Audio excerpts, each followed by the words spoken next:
Карл Маркс и Фридрих Энгельс, оказывается, не муж и жена, а 4 разных человека, а Слава КПСС вообще не человек. Слышь, Атиля Смола — это имя и фамилия или два разных человека?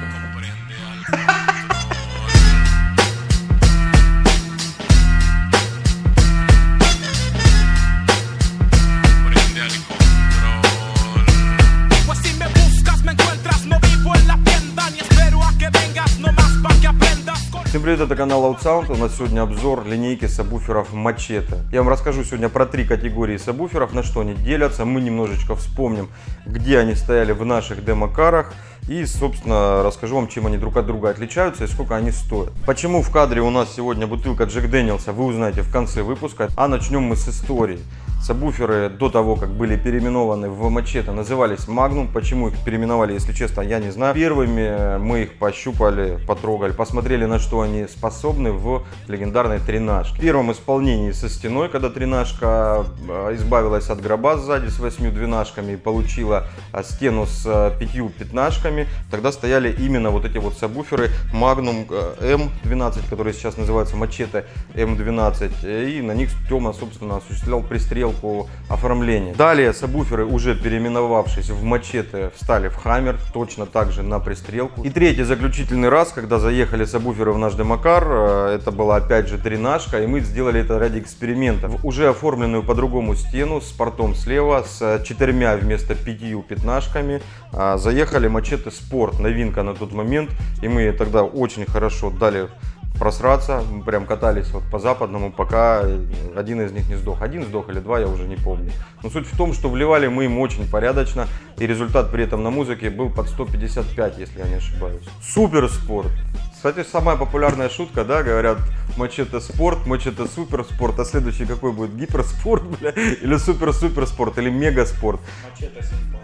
Синтол. Machete Синтол будет называться. Супер, конечно же, обозначает, что это для суперспортсменов, но здесь, конечно же, компания Альфард немножечко слукавила. Почему назвали суперспортом, я не знаю. Тёма обещает, говорит, нифига, с одной пятнашки рез такой великий, мы покажем на своем канале. Почти как у Ремезова, я думаю. Слукавили, может быть, но название очень красивое, и сабвуфер действительно достойный. Давайте всех сейчас достанем, посмотрим, чем же они друг от друга отличаются, потому что вот так вот в интернет-магазине или в магазине, выбирая, для вас, конечно же, загадка, что взять: М, Спорт или Суперспорт. Самый младший сабвуфер из серии М обойдется вам в 5000, и доплатив еще 4000, вы можете взять 15-дюймовую версию. Есть варианты катушек D2 и D4. Если вы не знаете, что это обозначает, расскажу вкратце. У них 2 катушки по 2 Ома, либо 2 катушки по 4 Ома. То есть подключить вы можете каждый сабвуфер либо в 1 Ом, либо в 2 Ома. Еще проще говоря, если вы ставите один сабвуфер, я вам рекомендую брать D2, подключать его в 1 Ом, тогда вы сможете весь потенциал вашего моноблока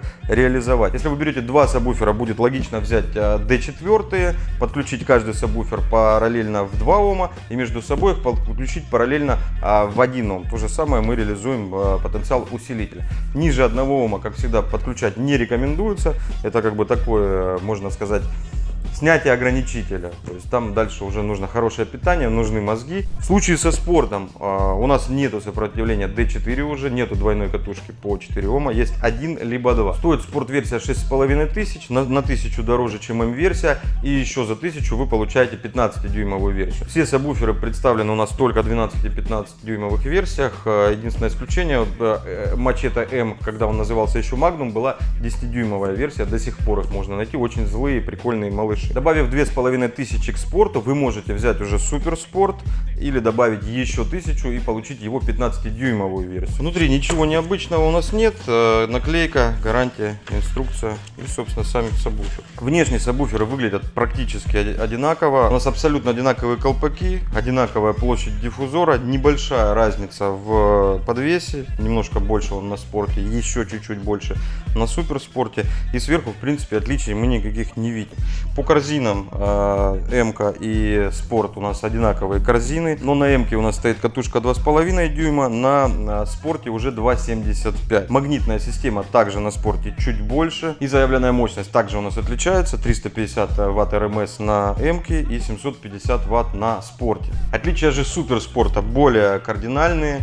у нас более мощный подвес, жестче шайбы и магнитная система гораздо больше, чем на спорте, тем более, чем на М-ке. Катушка здесь уже стоит 3 дюйма, также медная, как на двух предыдущих сабвуферов. Преимущество меди перед алюминием — это большая стойкость к перегреву. Минус также есть, это больший вес, то есть результат с алюминия больше, но это как бы обычно это теория, люди из меди вытаскивали больше. Заявка РМС у нас уже почти в 2 раза больше, чем у спорта, 1300 Вт. Более внушительная магнитная система влияет на лучшую индукцию, большую мощность, и также, конечно же, чем у вас больше магнитопровода, чем больше феррита, тем лучше будет отводиться тепло. И купить этот сабвуфер можете, как я уже сказал, за 9000 или добавить 1000 и купить 15-дюймовую версию. В продажу сабвуферы поступают в январе 2018 года. Мы с Тёмой уже договорились, что как только они придут, он приедет с 4 такими пятнашечками, и мы крутим их в тринаху и посмотрим, на что они способны в тринахе. Не пропустите это видео обязательно, следите на канале Loud Sound, на канале Alphard Sound Technology. Не забывайте ставить палец вверх, подписываться и обязательно делитесь, это очень важно, это лучшая благодарность за проделанную работу. Всем пока, живите громко.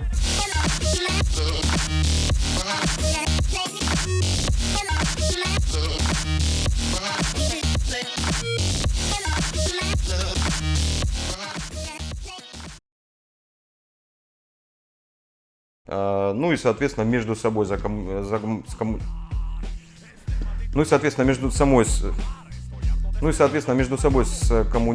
скоммутировать. А ты в Call of Duty играл? В конце он такой к тёлке приходит, ты видел? Ты прошел Call of Duty? Я его месяц, наверное, проходил на каску. Короче, в конце он к тёлке приходит, такой, знаешь, весь культурно одетый, красивый. Я такой, ебать, в него сколько пуль попало вот за все это время. Он просто должен быть таким киборгом, знаешь, убитым. Половина уже, наверное, въебала дизлайк, побежала в комментарии строчить, что я пропиздился, я не сказал, зачем тут вискарь. Надо объяснить, да, зачем у нас в кадре сегодня вискарь. Вискарь здесь потому, что ну просто вот он стоял и все, потому что вот просто и все. Все, выключай, короче. Тёма, что ты думаешь про АЗ-13?